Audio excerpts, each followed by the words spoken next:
Leadership. Hi, my name is Fong Chuan. Welcome to another Make More Mind Bites. Today we're going to be talking about leadership. And I thought it was kind of neat to talk about this because just recently I was given a survey to find out what exactly is the type of leader that you are. And going through that survey, it turns out that there was 8 main types of leaders out there. And I was just curious which one I would be or which one I am more dominant in. Because once you know which type of leadership you are, or which type of leader you are, you're able to maximize that style and then look at what are the weaknesses in some other types of styles that you can actually implement and make better. What was funny was after I went through the whole survey, 4 out of the 8 leadership styles that they had, I had a complete tie-in. All 4 of them have the exact same score. And then the other 3, I had scores that was so close to the other 4. So basically 7 of the 8 was pretty much exactly the same. And I had one outlier. So then I sat there, so which exactly is the style for me? Or which style am I completely? And then I kind of looked into different leaders that I admire, such as Steve Jobs and Jeff Bezos, and also Mark Messier, one of the greatest leaders of all time in sports. And I was kind of looking at what they were and what they did. And it turns out that they were in different categories as well, which is when I realized that to be a very effective leader, one must be flexible in different styles of leadership. So going through some of the leadership styles, we could better understand when to use which style and at what situation we should be using which style, or what type of people we're working with would actually dictate which style you would use. So going through the 8 styles, the first one is affiliative, and that is a teamwork type of style where you want to avoid conflict, you want to work with everybody, have everybody combine as one. The second type of leadership is coaching, where you want to be able to set everybody up for success in their future, for their personal success as well as you're working in your own project. Number 3 is altruistic, which is the type of leadership where you kind of mold and personalize each style for each person within that group and project. The fourth one is democratic, where everything is decided as a group. Number 5 is authoritative, which is a long-term kind of direction, plan, and focus, where you need to change direction and be very focused on that one direction. The 5th one is innovative, where you encourage everybody to come up with new ideas. You're open-minded. You're very encouraging of bright new ideas and how to implement them into your project. Number 7 is pace setting, where you lead by example. You're very focused on productivity. And number 8 is bureaucratic, where it's basically you make decisions and you push forward and you expect people to follow suit, and you're very, very focused on the results. So those are the 8 types: authoritative, coaching, altruistic, you have democratic, authoritative, innovative, pace setting, and then also bureaucratic. So then looking at what I do normally, I play hockey, I do events, I used to do engineering, I run teams, I also do lots of coaching in my business, and also I work with lots of teams when it comes to my real estate, and also working with partners and business partners and consulting as well. Now, looking into those things, I find that I actually apply different types of leadership styles in different aspects. So when it comes to hockey and working with a team, I'm very authoritative and also pace setting. I like to show by example, put out my best effort, and hopefully that type of leadership will bring out the best out of my players and my teammates as well. And I'll let the more vocalized people speak their mind when it comes to leading a team and being leaders on the team as well. When it comes to events, I love being innovative. I love listening to other people bring up ideas so that we can implement it into our events to make it even better. I'm also very authoritative sometimes when it comes to events, because I like to look at the long term. I like to set the path, a good direction, and be focused at the end result, which is a great event. So I kind of mix those two together, being authoritative and being innovative, expressing my thoughts, my views, my focus, and then having people come in with ideas as well. And then back in engineering, when I was running teams of 20, 30 people, I like the coaching aspect. I like to put people in roles that they can succeed, and also roles that challenges them so that they can set themselves better for the future into their roles and into their careers. But I also do the same thing when it comes to working with my partners and also working with my clients. I'm very, I set them up for success, making sure that they're coached so that they understand how to succeed or how to achieve the goals they want to achieve. But also in the engineering team, I'm also very democratic.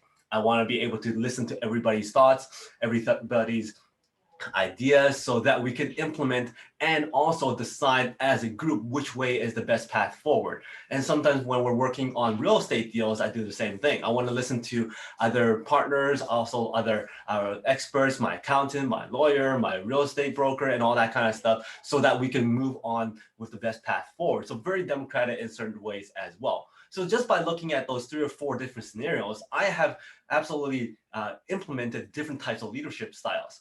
Now, looking at those 3 other examples with regards to leaders that I absolutely admire, Steve Jobs, Jeff Bezos, and also Mark Messier, they also have very multiple facets of leadership.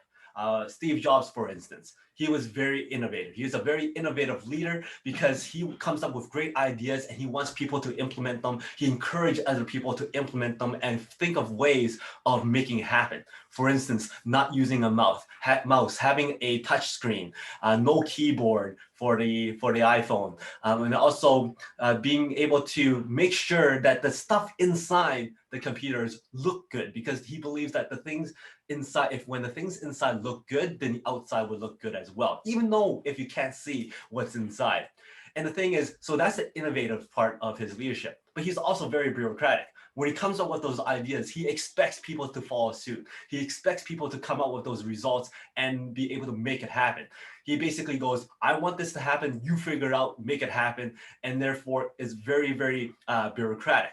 He was also very, very authoritative too, because he's very focused on the end results. He's very focused on the productivity of his companies. For example, when it comes to Pixar, one of the things that he absolutely must have when he had that partnership with Disney was that the culture of Pixar remains, because he wants the culture of Pixar to last a long time for its future generations and on and on. So he was very authoritative in that sense.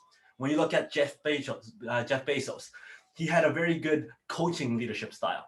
In fact, the current CEO, Andy Jassy, was a person who was shadowing him for many, many months and went to every single meeting, learned lots of stuff from Jeff Bezos. He was actually just a marketing manager, had no tech experience. But because of the coaching style of Jeff Bezos, having Andy Jassy follow him and also shadow him throughout many, many days and months, he was able to pass on lots of stuff to him and set him up for success, which is now where he got to the point where he became the CEO of Amazon.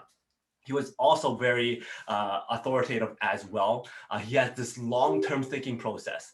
He wants people to have the perception that, you know what, things don't have to go on a timeline that's very, very short. You have to think long-term.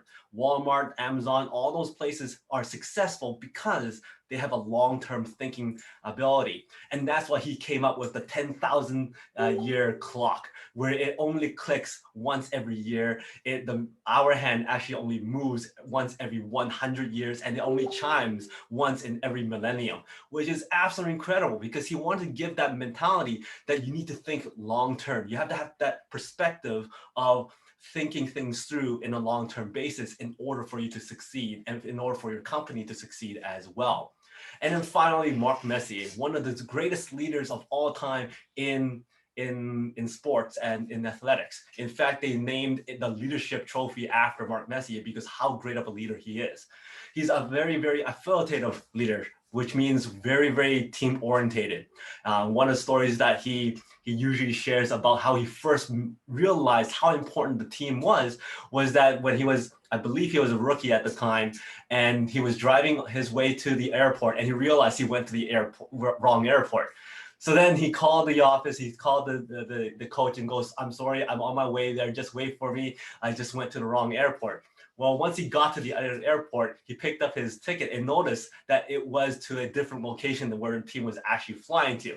It was basically sending him down to the farm team. And at that moment, he realized the team is bigger than him. And he focused on the team from there at that point forward. He didn't care about his individual stats. He didn't care about how many goals he scored. He didn't care about any of that stuff because he believed that as long as he focused on the team first mentality, then all the other accolades will come. All the other numbers will come on its own. He was a very, very team first orientated leader. but he also was a pace-setting leader.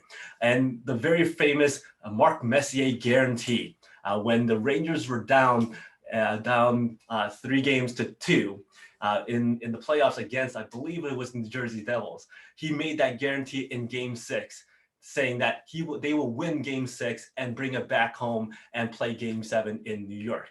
And during Game 6, they were actually down, I believe it was 2-1 by the second period, and that's when he pace set it. He showed off how he was able to lead by example, and he scored not just 1 goal, not just 2 goals, but he scored 3 goals and also assisted on the 4th goal, and therefore they won 4-2. He was an absolute powerhouse, a pace-setting leader. So by looking at Steve Jobs, Jeff Bezos, and Mark Messier, they also were very versatile in their leadership styles. And therefore, it made me feel a lot better because I was also unsure which specific leadership style I was. And seeing that they were very versatile as well, I thought, hey, this is probably the best way to go by being versatile and very flexible in the styles of leadership that you have. So looking at those 8 types of leadership styles, you have authoritative, the coaching, altruistic, democratic, authoritative, innovative, pace-setting, and also bureaucratic. Which one are you most closely related to? Until next time, today is the day to unlock your potential. We'll see you later.